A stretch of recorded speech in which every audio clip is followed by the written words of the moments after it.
Yeah, I hope you're doing good. Hope you had a great Purim. It was really, really nice to see so many people giving the Mishloach Manot packages in exchange. About 200 packages were exchanged on Purim, on Friday itself. We want to thank especially the volunteers who went out around the city to knock on doors and bring you Mishloach Manot, and all those who participated in the Mishloach Manot gift exchange. One highlight from that experience, from the Purim that we had in the Purim in the park, I have to say it really touched my heart. It was after our celebration, and I walked over to a group of youngsters, and they were dressed up for Purim. They came with their friend Jacqueline, and they came a little late to the Purim, to the Megillah reading, so they missed some of it. It's important to hear the whole thing. So I started speaking to them. It was getting closer to Shabbat, and I asked them if they're Jewish, and one of them says yes. His name is Liam.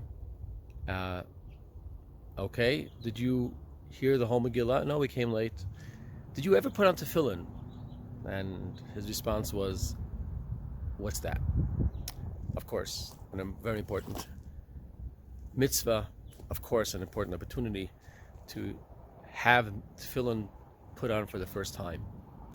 On the spot, I asked Liam, this is a very, very important ritual. It's close to a Sefer Torah, to a Torah, and it's the holiest thing that we have, that we carry with us every day, and we put on Tefillin, and that connects us to God.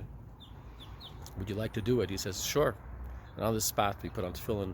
It was sort of a bar mitzvah.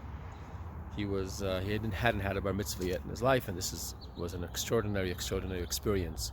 Mazel tov, mazel tov, and simin tov, mazel tov, mazel tov, and simin tov, mazel tov, and simin tov. Yehei lanu, yehei lanu, yehei lanu, l'chol Yisrael, yehei lanu, oh l'chol Yisrael. Mazel tov, mazel tov, mazel tov.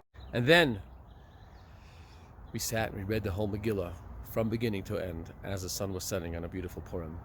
It was a really uplifting experience to connect him to his heritage, and hopefully from there further in everyday life.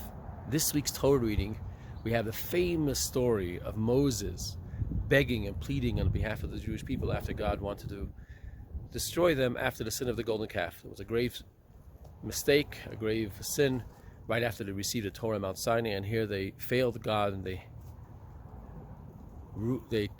disconnected. They broke the vows that they took at the marriage of Mount Sinai. And Moses was begging God for forgiveness, and God had forgiven him. And there was actually a time that God was acquiescing to all Moses' requests. So Moses finally asks Hashem, God, Har'eni na'ad kvodecha, please show me your glory, show me your inner self. I want to see you like no one has ever seen. There are many, many discussions and explanations of what exactly Moses asked for. But God's famous words, you cannot see my face, you'll only see my back. Again, what exactly does it mean, God's face, God's back? Face in Hebrew means panim.